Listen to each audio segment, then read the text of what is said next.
speaking. Yes, I can solve your sales problem. You know where my office is at the Spaces, right? I'll see you there soon. I'm gonna have my coffee now. Bye. Earning business. Going out there and grabbing the right attention. With effective engagement. Earning the relationship. Producing more sales. Increasing cash flow. Multiplying annual revenue. Producing higher profit margins. And a huge return on your investment capital. Exciting topic for all you salespeople, entrepreneurs, and small business owners.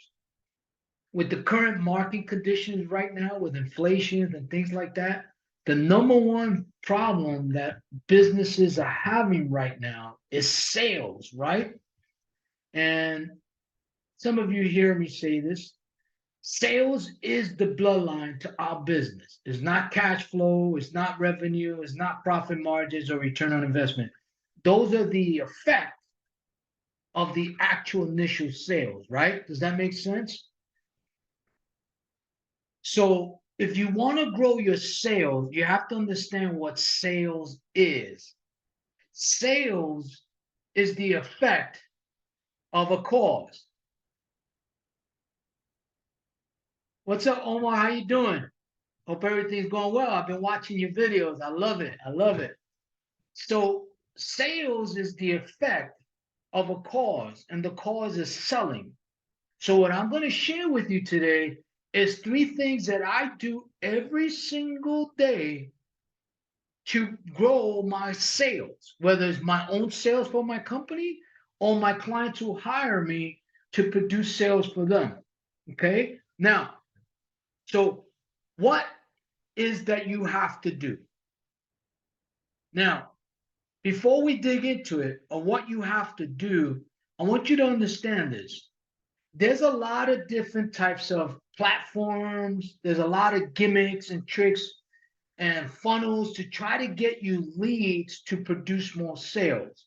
However, if you are a startup company or a small company, a young company, and you're a salesperson, entrepreneur, and you don't have the budget for that, there are other tools that you can use to produce more sales without you having to spend a dime.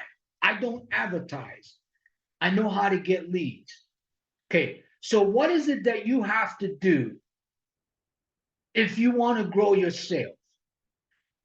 And if you do these 3 things I share with you, you can literally produce anywhere between $20, $30, $40, $50,000 per week on every platform, from Facebook, Instagram, LinkedIn, TikTok. It doesn't matter, because the principles are the same and the process is the same.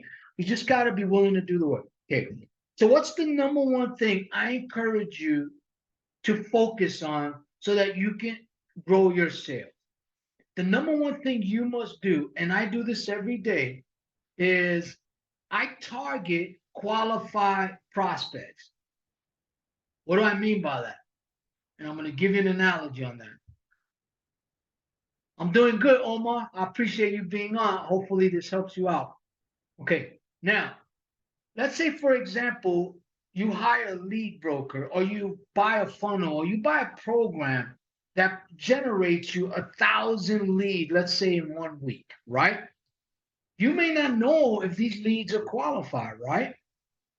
That means you either have to do 1,000 emails, 1,000 phone calls, 1,000 texts, whatever information you have of these leads, right? You don't know if they are qualified for your product or services, right? So you're speculating, in my opinion. And out of the 1,000 leads, you may only get 1 or 2 customers out of 1,000 leads. I know, because I deal with lead brokers, because I never pay for leads. But if you know the leads or the prospects, and you know where they're at, and you know how to target them, and you know how to get them, and you know that they need your services, don't you have a higher percent of producing more sales? You do. So how do you target qualified prospects? Very simple. On all of the platforms you're in or on. If you have 1,000 people that are your friends on Facebook, on your business Facebook page, on Instagram, on TikTok, on LinkedIn, on Alignable, or whatever the case may be, they know who you are. They're following you. That's the best targeted, qualified prospects that I encourage you to do. And if you do that, you can literally produce 5 qualified leads per day and 5 follow calls per day. And worst case scenario, 5 new customers per week. I want you to think about that. Target, qualify. That's what I do every single day, whether it's for my own platform or my client's platform, cold calling for them. Want you to think about this. And then I'll add one more thing to that. And as a matter of fact, it'll be in a question. And I want you to respond. If 5 people were to call you, wherever it may be, and leave you a voice message that they're interested in your services and products, would you call them back? The answer is yes, you would. Why? Because they are looking for your services, right? So why not take that same approach when people like your content on Instagram or Facebook or any platform? What about if they comment on your content and they share it? To me, that's a voice message. So why not target those qualified people that already know who you are? Does that make sense? So if you got 100 people that you know you could contact on Facebook, Instagram, or any platform, you have a higher percent of getting a sale than you do if you're paying for leads. I never paid for leads in my life, and I don't intend to. I don't sell leads either. So the number one thing you must do, and I encourage you to do, is you have to target qualified prospects. And for me, I know who my prospects are. I know where they're at. I know how to target them. Okay. What's the second thing you must do? Okay. Now you target your prospects. You better know how to sell your services and your value to your prospect, right? So what's the second thing you must do? You must know how to engage your prospect, right? That's the hardest part. That's why people hire digital marketers and video editors, so they can hook people with the video or the content, right? But that doesn't mean because you hook them that they're going to necessarily buy. So why should you engage them after you target them? Why do you think that's important? The reason why I found that is important, because no matter how much technology or new technology comes out, or how much technology is out there, one thing we all always seek and appreciate and want always is personal attention. And to me, targeting the right prospect and then engaging them is the most valuable thing and the most respectful thing I can offer that prospect, Paul Cruz. That's what it is. Now, once you engage them, you have to know how to sell them. You have to know how to tell a story, right? And I'll give you an example. Back in the days when I was producing movies, there was no internet. So how did you get people to buy your videos or go to the movie theater? You do a 30 to 60-second clip, right? And you get them hooked, and they're anticipating for the opening of that movie. They can't wait. You got them engaged. It's different now, right? But people try to find the shortcut. So when you engage somebody on a personal level by targeting them, getting them engaged, which means giving them personal attention, you have to know how to tell a story with conviction. Right? You just do. And engagement, if it's not fulfilled, because engagement is an emotional thing, and 95% of us buy on emotion. Why? Because people buy one or two ways. They either want something or they need something. In my case, every business needs my services. However, I have to get them to want what they need. So I have to know how to engage them through storytelling, right? I have to know how to handle objections with powerful rebuttals. I have to show them and give them and offer them value, right? But the first thing I have to do is target who they are and can I help them? Does that make sense? So engagement is number two. Now, what's number three? Is the close. Now, I'm going to dig a little bit deeper into the close because I think the word close is being misused a lot in many different ways. And closing means the beginning of a relationship. That's what it means to me.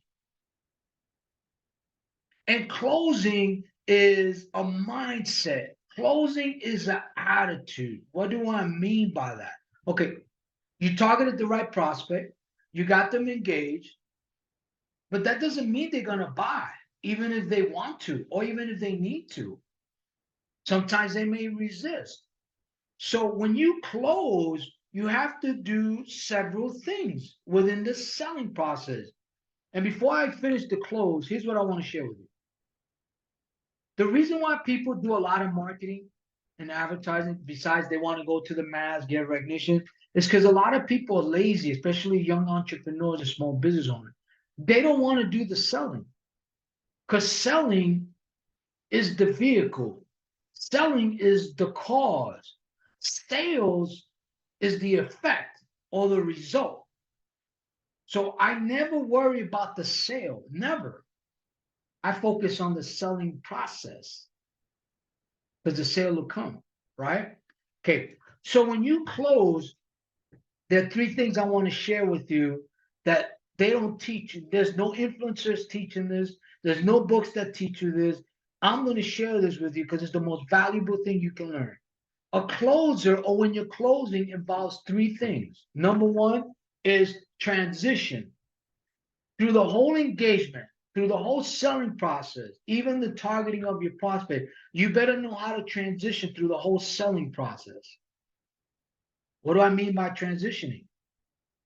Well, you have to know, when you do opening introduction, how do you transition to the body of the storytelling? Well, how do you transition when they give an objection and you have to do a rebuttal? How do you transition to that?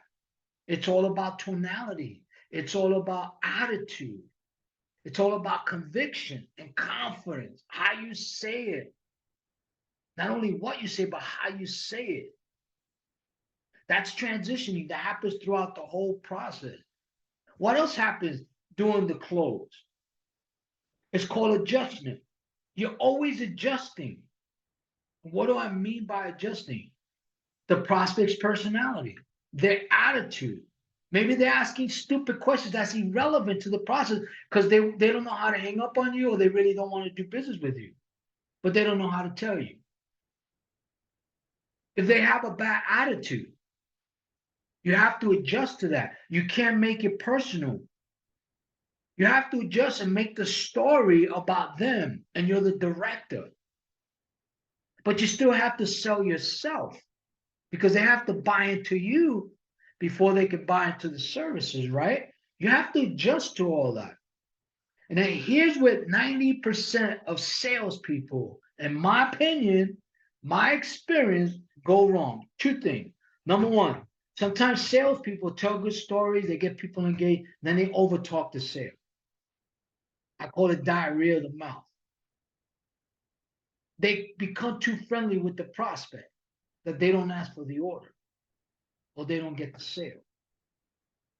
Because all the value they had, they lost it. Why? Because they said too much at the wrong time. So the third thing that I've learned to do, if you have a great product and a great service that you know your prospect needs, and it's in their best interest that will solve their problem, Then the third thing in that close that you must do, that I always do, is I know how to push the prospect to want what they need. And it's strategic. So you got to learn to push. You can't be afraid to push.